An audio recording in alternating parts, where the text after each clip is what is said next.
नाज़रीन इस वक्त मौजूद हैं हम मस्जिद तुर्की के पास जो ये मस्जिद सुकिया बनी हुई है इसके करीब, ठीक है। ये मस्जिद सुकिया है और ये बड़ी तारीखी मस्जिद है। ये वो पहला पॉइंट है कि जिस मकाम पर सारे सहाबा किराम जमा हुए और इसी मकाम पर नबी पाक सल्लल्लाहु ताला अलैहि वसल्लम ने उनकी तकसीम कारी की थी कि जिन्होंने साथ जाना था और किन्होंने वापस यहाँ पर रहने था। और ये वो जगह है कि जहाँ पर नबी पाक मदीना में जो कवाफिल आते थे उनको रुखसत करने के लिए इस मकाम पर नबी पाक सल्लल्लाहु ताला अलैहि वसल्लम तशरीफ़ लाया करते थे। और अहले मदीना भी इसी मकाम पर जो कवाफिल आते थे उनको रुखसत करने के लिए आया करते थे। और ये मस्जिद सुकिया ये बड़ी तारीखी मस्जिद है। नबी पाक ने यहाँ पर कई बार नमाज भी पढ़ाई है और यहाँ पर नबी पाक सल्लल्लाहु ताला अलैहि वसल्लम ने अहले मदीना के लिए दुआ भी मांगी है। याद रहे कि जब अहले मक्का जो मुहाजिरीन थे वो यहाँ पर आ गए थे तो उन लोगों का जो माल उन लोगों ने गस्ब कर लिया था मक्का वालों ने। नबी पाक की कोशिश थी कि वो माल वापस मिल जाए।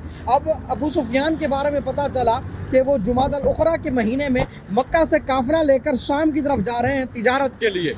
तो नबी पाक यहाँ से कई सहाबा किराम को लेकर उस मकाम तक गए थे उनके ताक़ुब के लिए उस काफ़िले के। और अबू सुफियान का काफ़िला वहाँ पर नहीं मिला था क्योंकि वो आगे निकल चुके थे। ग़ज़वा ज़ुल अशीरा भी जिसको कहा जाता है, कोई जंग वगैरह नहीं हुई थी, कोई लड़ाई नहीं हुई थी क्योंकि इनके पहुँचने से पहले वो काफ़िला आगे निकल चुका था। तो नबी पाक वहाँ से वापस आ गए थे जिसको यम्बो नखल कहा जाता है आजकल के हिसाब से।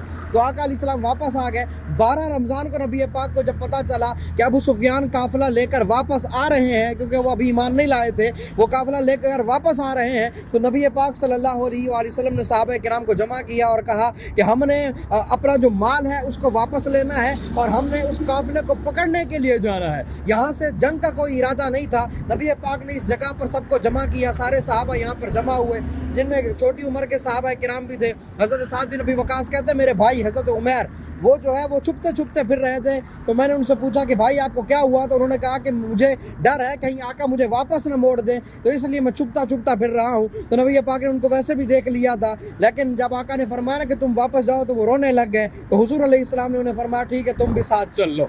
और इसी तरह जो जिनकी उम्र कम थी जैसे हज़रत बरा बिन आज़िब है, हज़रत अब्दुल्ला बिन उमर है, उनको आका अलैहिस्सलाम ने इस मकाम से वापस भेजा था और यहाँ पर जमा किया और यहीं पर आका अलैहिस्सलाम ने दुआ मांगी। यहाँ पर सहाबा किराम जिस कंडीशन में जमा हुए, किसी के पास जूते नहीं थे, किसी के पास कपड़े नहीं थे, कोई भूख से निढाल था, तो आका अलैहिस्सलाम ने दुआ मांगी अल्लाहुम्मा इन्नहु इन्नहुम हुफातुन मालिक, इनके पास जो है वो सवारी नहीं है, ये पैदल है, फहमिलहुम, इनको सवारियाँ अता कर, ये भूखे हैं इनको खाना अता कर, ये इनको लिबास अता कर। यहाँ पर आका अलैहिस्सलाम ने दुआ मांगी। और वैसे भी कई मौक़ों पर आका अलैहिस्सलाम ने यहाँ पर दुआ मांगी है। इस मौके के अलावा जैसा कि आका अलैहिस्सलाम ने यहाँ पर दुआ मांगी थी, यहाँ पर नमाज भी पढ़ाई और दुआ मांगी। मालिक इब्राहीम तेरे खलील थे, उन्होंने अहले मक्का के लिए दुआ मांगी थी, मैं तेरा हबीब हूँ, मैं मदीना वालों के लिए दुआ मांगता हूँ कि मालिक तू मदीने वालों को मक्के वालों की बनिस्बत दुगना अता फरमा। और इसी मकाम पर आका अलैहिस्सलाम ने सबको जमा किया, दुआ मांगी और यहीं से ये काफ़िला आगे की तरफ गया था। और यहीं से 305 सहाबा यहाँ पर जो है वो जमा हुए थे।